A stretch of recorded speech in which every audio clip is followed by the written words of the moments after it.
माननीय स्पीकर साहब ने एक डायरेक्शन दिया 115(1) में और ये कहा सभापति महोदय लीडर ऑफ द अपोजिशन को कि जब आप कोई चीज बोल रहे हैं तो उसको ऑथेंटिकेट करिए। और उनके 6 ऐसे पॉइंट हैं राष्ट्रपति अभिभाषण में जिसके समर्थन में मैं बोलने के लिए खड़ा हुआ हूं, जिसमें मुझे लगता है कि इस पूरे पार्लियामेंट का जो एक उद्देश्य है बनने का, जो कॉल एंड सगदर कहता है कि लीडर ऑफ द अपोजिशन वैसा होना चाहिए जिसको पार्लियामेंट्री स्किल के बारे में, रूल के बारे में, कंट्री के बारे में, देश के प्रधानमंत्री के बारे में, देश की स्वतंत्रता के बारे में, सॉवरेनिटी के बारे में पूरी जानकारी होनी चाहिए। और मैं बड़े ही दुखी मन से यह बात बोलने जा रहा हूं कि वर्षों बाद ये चौथा मेरा टर्म है। इस चौथे टर्म में मुझे पहली बार एक ऐसा लीडर ऑफ द अपोजिशन दिखाई दे रहा है जो दुनिया में भारत कैसे कमजोर हो, देश के कैसे टुकड़े हो, किस तरह की विदेशी ताकतों के साथ मिलकर यहां की सोसाइटी को बरगलाया जाए, गलत बयानी किया जाए। और इस पार्लियामेंट में 105 जो हमको मिला हुआ अधिकार आर्टिकल 105 में फ्री एंड फेयर डिस्कशन का, उस फोरम का मिसयूज करके पूरे देश को गुमराह किया जाए। इसीलिए आपके माध्यम से मेरा विपक्ष के नेता पर आरोप भी है और उनको चैलेंज भी है और आपसे आग्रह भी है सभापति महोदय कि मैं जितनी बातें कह रहा हूं उस सबको मैं ऑथेंटिकेट करूंगा। और यदि राहुल गांधी जी में, लीडर ऑफ द अपोजिशन में हिम्मत है तो वो सारी बातों को ऑथेंटिकेट करें, नहीं तो वो फ्लोर ऑफ द हाउस इस्तीफा दें। सबसे पहला सवाल उन्होंने 6 ऐसे पॉइंट के, मैं 6 विषय पर जो है आपके सामने और पूरे देश को ये बताना चाहता हूं। सबसे पहले उन्होंने कहा कि this phone is not made in India, this phone is assembled in India. और ऐसे करके जो है उन्होंने फोन दिखाया सर, ये फोन ऐसे दिखाया सर। अब आप समझिए सर, अपने दिल से जानिए पराये दिल का हाल। कांग्रेस ने इस देश को किस तरह से विदेशियों के हाथ गिरवी रख दिया, ये मैं कहानी बताना चाहता हूं। ये मैं पेपर लेकर आया हूं सभापति महोदय। ये ITA 1 जब चिदंबरम इस देश के वित्त मंत्री थे, चिदंबरम जी इस देश के कॉमर्स मिनिस्टर थे, 96-97 में इंटरनेशनल टेलीकॉम एग्रीमेंट ITA 1, ये पूरे देश को जानने का सवाल है। ITA 1 में उस वक्त केवल 14 कंट्री सिग्नेटरी थे। पूरी दुनिया में 195 कंट्री है। चाइना उस सिग्नेटरी नहीं था, उसका पार्ट नहीं था। लेकिन इस देश को बेचने के लिए जो सॉफ्टवेयर, हार्डवेयर, इलेक्ट्रॉनिक्स, टॉयज, ये सब जो पूरी दुनिया में बनाते थे मैन्युफैक्चरर, यूरोपियन यूनियन के दबाव में इस सरकार ने और उस तत्कालीन वित्त मंत्री ने पैसे लेकर उस एग्रीमेंट को साइन कर लिया। और क्या साइन कर लिया ITA 1? कहा कि कोई भी कंपोनेंट आप लेकर आ जाओ, कोई भी कंपोनेंट हार्डवेयर का, इलेक्ट्रॉनिक का, टॉय का, कोई भी लेकर आ जाओ, 0% ड्यूटी लगेगी, 0% ड्यूटी। और जब आप वो एग्रीमेंट साइन कर लिए, धीरे धीरे करके सभी चीजों पर 0% ड्यूटी हो गई। टॉय पर हम नंबर 1 हुआ करते थे, खिलौने सभी चाइनीज आ गए। जो ये मोबाइल है, ये मोबाइल चाइनीज आ गया, इसके जो इक्विपमेंट है वो चाइनीज आ गए। आपने जब देश को बेच दिया, संजोग से ये पीयूष गोयल जी आ गए, कॉमर्स मिनिस्टर हैं, तो रोपा पेड़ बबूल का आम कहां से हो? आपने देश को बेच दिया, गिरवी रख दिया। 2014 के बाद जब इस देश में माननीय प्रधानमंत्री बने, उन्होंने कहा मेक इन इंडिया को आगे करेंगे, हमारे देश में मैन्युफैक्चरिंग सेक्टर आगे जाएगा। सारी टेलीकॉम कंपनियों को उन्होंने कहा आज तो असेंबलिंग हो रही है। और पीयूष गोयल जी मुझसे ज्यादा बोलेंगे कि 2015 में जब ITA 2 आया कि इसको साइन करना है, तो माननीय पीयूष गोयल जी ने जाकर, इस सरकार ने जाकर माननीय प्रधानमंत्री जी के आदेश पर ITA 2 का सदस्य आज तक हम नहीं बने। और यही कारण है कि हम आज इस मोबाइल के नंबर 1 मैन्युफैक्चरर हैं। आप ऑथेंटिकेट करो। आप एआई की बात कर रहे हो, आप प्रधानमंत्री को मैन्युफैक्चरिंग समझा रहे हो, प्रोडक्शन समझा रहे हो, कंज्यूमर समझा रहे हो। आपने जो देश को गिरवी रखा, आपने जो देश को बेचा, यदि आपके पास प्रमाण है कि माननीय प्रधानमंत्री जी ने यहां के मैन्युफैक्चरिंग सेक्टर को नहीं बढ़ाया, चाइना को उन्होंने बैन नहीं किया, आज चाइना को कंपटीशन यदि हम नहीं दे रहे हैं, तो आप ऑथेंटिकेट करो, नहीं तो आप देश से माफी मांगो कि आपने माननीय प्रधानमंत्री जी के इमेज को खराब किया। दूसरा बॉर्डर का सवाल है। फिर मैं कहूंगा सर, मैं कई एक किताब कोट करके आया, उन्होंने कहा बॉर्डर में चाइना जो है लेके चला गया। वैसे राजीव रंजन सिंह जी मुझे बहुत कह रहे थे कि चौकीदार वाला बात कहा और सुप्रीम कोर्ट के जजमेंट से जो है भाग गया। ऐसे ही भगौड़ा है, झूठ बोलने की आदत है, कभी झूठ बोल दिया और कहीं दबाव आ गया तो वापस चले जाते हैं। लेकिन इस देश के बॉर्डर और सैनिकों के लिए बहुत इंपॉर्टेंट बात है। क्या बात कहा उन्होंने सर, कि माननीय प्रधानमंत्री जी, जिनके पीछे वो तीसरी बार देश के प्रधानमंत्री बने, 140 करोड़ लोगों का जो विश्वास है वो माननीय प्रधानमंत्री पर है, इसीलिए तीसरी बार उनको प्रधानमंत्री बनाया। दुनिया के फोरम पर जब वो जाते हैं तो आज दुनिया में चाहे रूस यूक्रेन वार हो रहा हो, चाहे यूरोपियन यूनियन में परेशानी हो रही हो, चाहे इजराइल में परेशानी हो रही हो, फिलिस्तीन में परेशानी हो रही हो, पूरी दुनिया भारत की तरफ देखती है। लेकिन ये किसने पैदा किया? मैं लेकर आया हूं सर आचार्य कृपलानी। सभी को जानने वाला सवाल है, आचार्य कृपलानी कांग्रेस के बड़े नेता थे। उनकी वाइफ सुचेता कृपलानी जो है उत्तर प्रदेश की मुख्यमंत्री भी बनी। कांग्रेस पार्टी से आचार्य कृपलानी ने इस्तीफा क्यों दिया? यह देश को जानने वाला सवाल है। जब पंचशील के समझौते पर, हिंदी चीनी भाई भाई के नाम पर, जब नेहरू ने पंचशील एग्रीमेंट साइन करने का विचार किया तो आचार्य कृपलानी ने कांग्रेस में उनका विरोध किया। उन्होंने कहा आप देश को बेच रहे हो, आप तिब्बत को उसके साथ जाने के लिए मजबूर कर रहे हो, आप हमारे ऊपर एक दुश्मन को पैदा कर रहे हो और यह चलने वाला नहीं है और एक दिन चाइना हमारे ऊपर अटैक करेगा। इस गांधी परिवार ने नेहरू जी के नेतृत्व में आचार्य कृपलानी को ही कांग्रेस से बाहर कर दिया। इतनी ही बात नहीं, जब इन्होंने यह बात कही कि प्रधानमंत्री जी कुछ बोलते हैं और जो आर्मी के चीफ हैं या सेना के जो जवान हैं वो अलग बात बोलते हैं, मैं कोट कर रहा हूं सर, उस वक्त के जो एयर मार्शल थे, फील्ड मार्शल थे रॉबर्ट्स, उसने कहा पंचशील के इस सिद्धांत के बाद चाइना हमारे ऊपर अटैक करेगा और हमारी आर्मी इतनी मजबूत नहीं है कि हम उसका मुकाबला कर पाए। जब यह स्टेटमेंट बाहर आया, इसी फ्लोर पर नेहरू जी ने कहा कि आर्मी के जो लोग हैं वो गलत बयानी कर रहे हैं, मुझे अपने देश पर भरोसा है और मेरे पास इतनी सेना की ताकत है कि हम किसी भी देश का मुकाबला कर सकते हैं, चाइना क्या बात है। यह मैं उनका स्टेटमेंट 1960 का इसी फ्लोर ऑफ द हाउस पर जो है उन्होंने दिया है, उसको मैं कोट कर रहा हूं। और 61 में जब करियप्पा जी रिटायर हो रहे थे, फील्ड मार्शल करियप्पा बड़े फील्ड मार्शल थे, तो उन्होंने कहा कि मुझे फक्र इस बात का है कि मैं सैनिकों को मरते हुए नहीं देख पाया, उसके पहले ही मैं रिटायर हो रहा हूं। और जो 62 में हुआ यह पूरी दुनिया जानती। और उसके बाद क्या हुआ? लगातार हम चाइना के साथ बॉर्डर डिस्प्यूट में लगे हुए हैं। और मैं एक पेपर लेकर आया हूं सर कि 1981 में राहुल गांधी जी की दादी इंदिरा गांधी जी ने एक एग्रीमेंट साइन किया और उस एग्रीमेंट को साइन किया उस वक्त के चाइना के जो वित्त मंत्री थे, फॉरेन मिनिस्टर थे, आर्मी डिफेंस मिनिस्टर थे, हुआंग हुआ और इंदिरा गांधी के बीच में 1981 में समझौता हुआ। 1981 से लेकर 1987 तक जब इनके पिताजी भी बन गए इस देश के प्रधानमंत्री, 8 बार चाइना के साथ बायलैटरल हमने जमीन के लिए, बॉर्डर के लिए लगातार मीटिंग की, जो फेल हुआ। यदि चाइना ने नेहरू जी के समय जमीन नहीं लिया था तो इंदिरा गांधी ने वो कमेटी क्यों बनाई? राजीव गांधी ने वो कमेटी क्यों बनाई? 8 बार आपने उसकी 81 से लेकर 87 तक मीटिंग क्यों की?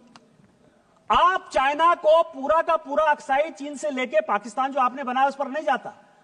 आपने सेना को घुसने दिया, आप लद्दाख तक पहुंच गए, आप अरुणाचल तक पहुंच गए, आपने तिब्बत को देकर हमारे माथे पर चाइना को बैठा दिया। आज माननीय प्रधानमंत्री जी के कारण एक बॉर्डर का डिस्प्यूट रिजॉल्व होता हुआ नजर आ रहा है। माननीय जयशंकर जी ने यही बयान दिया कि वो हमारे साथ बायलैटरल टॉक में है और जहां जो लाइन ऑफ एक्चुअल कंट्रोल था वहां पर दोनों सेना चली गई है। इस प्रधानमंत्री जी के जिस मजबूती के कारण चाइना आज पूरी दुनिया में परेशान नजर आ रहा है, आप जो है उस प्रधानमंत्री जी को प्रेज करने के बदले, पूरे देश में उनकी वाहवाही करने के बदले अपने चाहे नेहरू का समस्या हो, चाहे इंदिरा जी का समस्या हो, चाहे राजीव गांधी का समस्या हो, उस समस्या को जो है चूंकि आप रिजॉल्व नहीं कर पाए, आपने चाइना को माथे पर बैठा दिया। आज माननीय प्रधानमंत्री जी उसको रिजॉल्व कर देंगे तो आपका सारा विषय खत्म हो जाएगा, क्योंकि चाइना के साथ आपका एग्रीमेंट है। चाइनीज कम्युनिस्ट पार्टी के साथ कांग्रेस पार्टी ने क्या एग्रीमेंट किया है आज तक पूरी दुनिया को नहीं पता है। तो चाइना के एजेंट के तौर पर जो आप बैठे हुए हो, इस कारण से माननीय प्रधानमंत्री जी को बदनाम करने के लिए, देश को गुमराह करने के लिए बात कर रहे हो। आप on the floor of the house माफी मांगो और ऑथेंटिकेट करो इन चीजों को।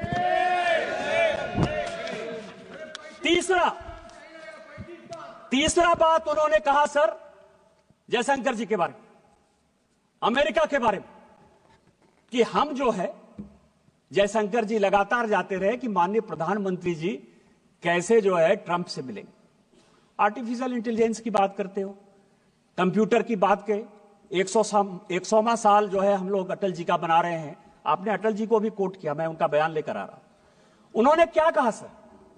उन्होंने यह कहा कि कंप्यूटर का कोई बहुत बड़ा प्रभाव हमारे समाज में नहीं पड़ेगा। यही छोटा सा स्टेटमेंट है, यही उन्होंने भी कहा। फैक्ट है, कंप्यूटर का क्या इंपैक्ट पड़ा हमारे समाज में। आज अमेरिका में भी सॉफ्टवेयर में भारत के लोग ही तो मजबूत है ना, हमारा ही स्किल पावर जो है पूरी दुनिया में आगे है ना। यही बात तो कहा उन्होंने कि इससे रोजगार नहीं जाएगा, इससे रोजगार बढ़ेगा। आप उस मृतात्मा देश के ऐसे प्रधानमंत्री जिनके बारे में आज भी पूरी दुनिया गर्व करती है और हम गर्व करते हैं कि भारतीय जनता पार्टी के वो प्रधानमंत्री थे, आप उनको भी नहीं छोड़ते हो। आज आर्टिफिशियल इंटेलिजेंस की आप बात करते हो। माननीय प्रधानमंत्री जी जब फरवरी में जा रहे हैं, कंप्यूटर हमारे यहां सभापति महोदय 1987-88 में आया, अमेरिका में कंप्यूटर 1960 के दशक में आया, यूके में कंप्यूटर 1960 के दशक में आया। 30 साल बाद तो आप कंप्यूटर ला पाए। कोरोना के वैक्सीन में भी माननीय प्रधानमंत्री जी ने दुनिया को दिखाया कि हम दुनिया के साथ कंधे से कंधा मिलाकर वैक्सीन बना सकते हैं, और हमने बनाया।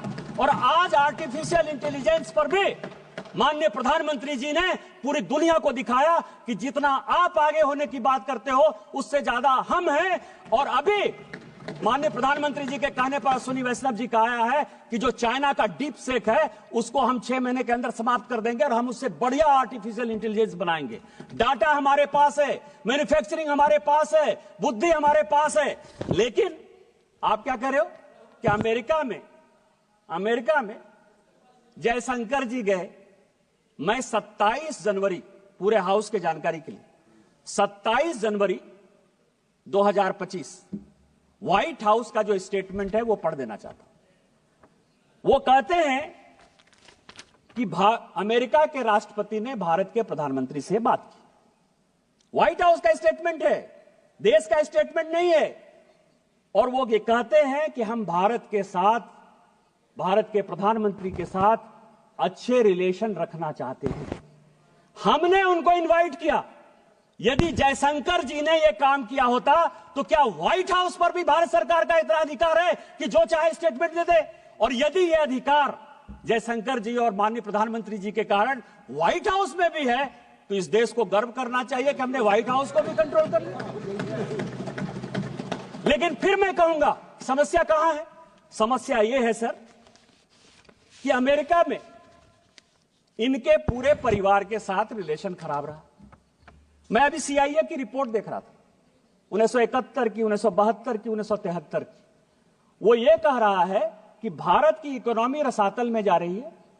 ये पाकिस्तान को अटैक करके जो है एक एक्सपेंशन के मोड में जाना चाहती है, लेकिन इसका अपना कुछ नहीं है। ये रूस के साथ मिलकर जाना चाहती है और हम भारत को बैन करेंगे।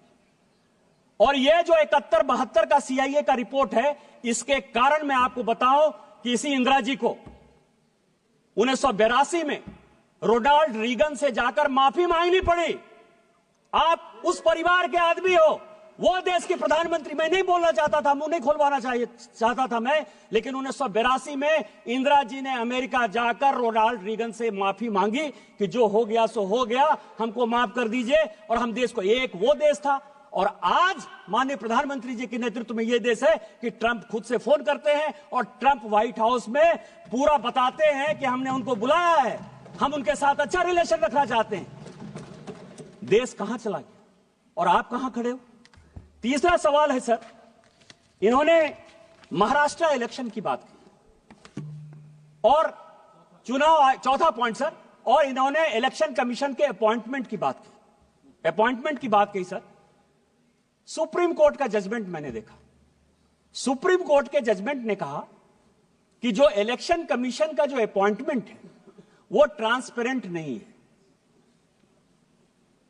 ये आज सुप्रीम कोर्ट में केस हुआ तो ये जजमेंट आया और ये भी कहा कि ये जजमेंट मैं टेम्पोररी दे रहा हूं, लेकिन पार्लियामेंट को ही अधिकार है कि कानून बनाए। कैसे बनाना है, इसी पार्लियामेंट ने पास किया कि कौन कौन लोग होंगे और इलेक्शन कमीशन का अपॉइंटमेंट कैसे होगा, बनाया सर। लेकिन मैं जो महत्वपूर्ण बात कह रहा हूं कि चुनाव आयोग पर इतना आरोप आप लगा दिए। MS गिल चुनाव आयुक्त थे, मुख्य चुनाव आयुक्त थे, रिटायर हुए सर, कांग्रेस पार्टी के सदस्य हो गए, राज्यसभा से मेंबर हो गए और देश के मंत्री हो गए स्पोर्ट्स के। नवीन चावला सर, नवीन चावला, अब उनको मैं श्रद्धांजलि देता हूं, अभी उनकी डेथ हुई, लेकिन पूरी दुनिया जानती है कि जो विदेशी लॉबी है, मदर टेरेसा पर बहुत अच्छा बुक लिखा उन्होंने सर, और जो वो लॉबी सोरेस के साथ जो लॉबी गांधी परिवार को मदद करती है और जो देश के टुकड़े टुकड़े करना चाहती है, उस लॉबी के सबसे बड़े समर्थक थे। उस नवीन चावला को आपने, जो सेक्रेटरी एमपैनल नहीं था, जानकारी के लिए, उसको जबरदस्ती सेक्रेटरी एमपैनल कराया और सीधा चीफ इलेक्शन कमिश्नर बना दिया। आज यदि सुप्रीम कोर्ट के आदेश के बाद हम कानून चेंज करके लेकर आए और उसमें आप भी बैठोगे, पैनल हम देंगे, तो इसके पहले तो आपने कभी लीडर ऑफ द अपोजिशन को नहीं पूछा। जब तक 2014 तक सरकार रही, मैं राहुल गांधी जी, पूरी कांग्रेस पार्टी और पूरे विपक्ष को चैलेंज करता हूं कि आपने इलेक्शन कमिश्नर के अपॉइंटमेंट में, चीफ इलेक्शन कमिश्नर के अपॉइंटमेंट में एक बार भी किसी विपक्ष के आदमी से कंसल्ट किया है?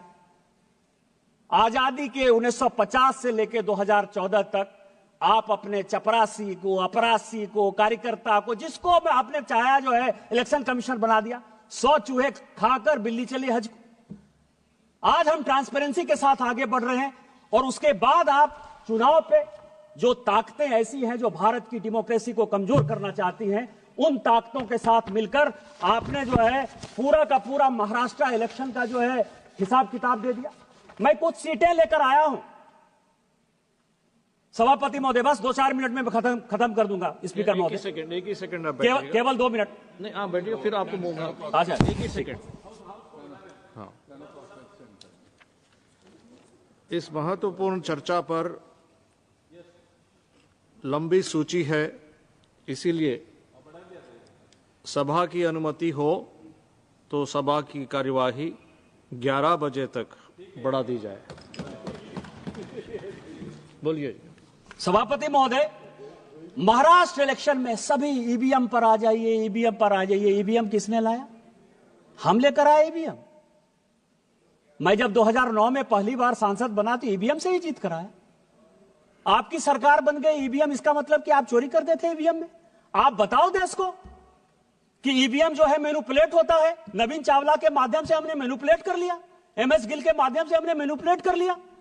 माफी मांगो, और यदि आप ये माफी मांगते हो तो शायद इसके बारे में माननीय प्रधानमंत्री जी चर्चा कर सकते हैं। ईवीएम तो आप ही लेकर आए हो, लेकिन जो आपने जनता के मन में डेमोक्रेसी के खिलाफ, महाराष्ट्र के रिजल्ट के खिलाफ, महाराष्ट्र की जनता को जो आपने उसका अपमान किया, उस मैंडेट का अपमान किया,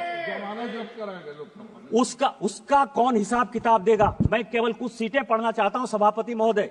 अकोला वेस्ट 18,000 वोट पड़ा, ठीक है, आपकी बात मैंने मान लिया। 1,000 से लेके 70,000 तक वोट जो है किसी किसी विधानसभा में बढ़ा है।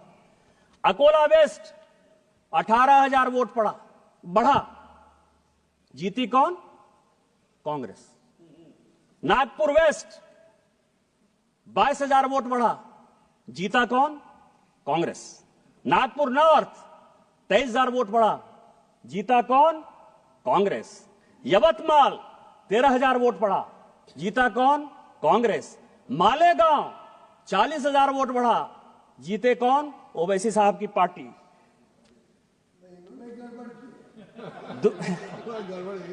धानुआ 17,000 वोट बढ़ा, सीपीएम। भिवंडी 40,000 वोट बढ़ा, समाजवादी पार्टी। और मुंबई नॉर्थ 41,000 वोट बढ़ा, NCP Sharad Pawar. Kindly conclude sir. आप ये समझें, ये विधानसभा वाइज सभी पॉलिटिकल पार्टी चुनाव जीती है सर। आप किस तरह की बातें करते हो? हम लोकसभा में वहां कम सीटें लाए तो उछलने लगे कि जनता आपके खिलाफ है। और आज जो है, हम जब जीत गए तो आप जो है जनता को गुमराह कर रहे हो इस डेमोक्रेसी के खिलाफ, इलेक्शन कमीशन के खिलाफ। और जो टुकड़े टुकड़े गैंग के आप सरदार हो, उस टुकड़े टुकड़े गैंग में इस देश को टुकड़े टुकड़े करने की जो साजिश है वो आप कर रहे हो। आप ऑथेंटिकेट करो कि आपने जो है गलती की और आप जो है गलत बात बोल रहे हो। इसके बाद सर लास्ट पॉइंट एक और बस अंतिम पॉइंट सर, कि जातिगत जनगणना हो, ओबीसी को अधिकार मिले, एससी को अधिकार मिले, एसटी को अधिकार मिले, इससे कोई भी आदमी परहेज नहीं करता है सर। उस तेलंगाना का ही जो जनगणना आया है हाउस के लिए, 54% पर जो माननीय प्रधानमंत्री जी ने यहां कहा, और यह देश को जानने वाला सवाल है, खासकर पिछड़ों को और अति पिछड़ों को जानने का सवाल है। इस देश में 27% रिजर्वेशन इसलिए मिला है कि ओबीसी का पॉपुलेशन 54%। आज जो तेलंगाना की रिपोर्ट आई, जो आपका भी राज्य बगल का पड़ोसी राज्य है सर, वो कह रहा है कि 46% ओबीसी। क्या होगा? और उसमें क्या कर रहे हैं? वो मुसलमानों को जोड़ दे रहे हैं। ओबीसी में वो मुसलमानों को जोड़ रहे हैं। माननीय प्रधानमंत्री जी ने कहा है कि जब तक मैं इस देश का प्रधानमंत्री हूं और भारतीय जनता पार्टी का एक भी कार्यकर्ता है, वो ओबीसी के आरक्षण को बैकडोर से कभी भी मुसलमानों के पास नहीं जाने देगा। ये जो वोट बैंक की राजनीति है, इस वोट बैंक की राजनीति यही करने के लिए प्रेरित कर रही है। पिछड़ा, जिस पिछड़े की बात कर रहे हो, उस पिछड़े का सबसे बड़ा नेतृत्व करता माननीय प्रधानमंत्री खुद सामने बैठे थे। ये आपको दिखाई नहीं दिया कि ओबीसी इस देश का प्रधानमंत्री है? अरे उस आदमी को तो मनमोहन सिंह जी की अभी डेथ हुई है ललन जी, उनको वो भी नहीं दिखाया कि माइनॉरिटी के आधार पर 10 साल मनमोहन सिंह जी एक माइनॉरिटी इस देश के प्रधानमंत्री थे। द्रौपदी मुर्मू शेड्यूल ट्राइब महिला इस देश की राष्ट्रपति है। रामनाथ कोविंद शेड्यूल कास्ट इस देश के राष्ट्रपति हुए। आप किस तरह की बातें करते हो? आप बिजनेसमैन की बात करते हो। आज ही बड़ा बड़ा अखबार में तुलसी तांती का जो है एड छपा है। तुलसी तांती कौन है? शेड्यूल कास्ट नहीं है, टाटा माइनॉरिटी नहीं है, पारसी नहीं है, अडानी जी जैन नहीं है, वेदांता के अनिल अग्रवाल साहब जो है वो ओबीसी नहीं है, क्योंकि हमारे राज्य से आते हैं, वहां तो मारवाड़ी भी ओबीसी है। किस तरह की बातें कर रहे हैं? इस आदमी को ना कुछ आता है ना पता है। जो इसको लिखने वाले स्क्रिप्ट राइटर हैं वो भी किस बियाबान में रहते हैं, क्योंकि इटली से जब लिखवा के आओगे, सोरोस से जब लिखवा के आओगे, तो इस देश को टुकड़े कैसे किया जाए, इसके अलावा आपके पास कोई नहीं विषय है। मैं कंक्लूड करते हुए सभापति महोदय, आपके माध्यम से यह आग्रह करता हूं कि इस 6 पॉइंट के बारे में वो ऑथेंटिकेट करें, नहीं तो स्पीकर के डायरेक्शन के खिलाफ उनके ऊपर प्रिविलेज हो और उनको जो है इस पार्लियामेंट से बाहर करिए, तभी ये देश बचेगा। आपने मुझे मौका दिया। इन्हीं शब्दों के साथ जय हिंद, जय भारत।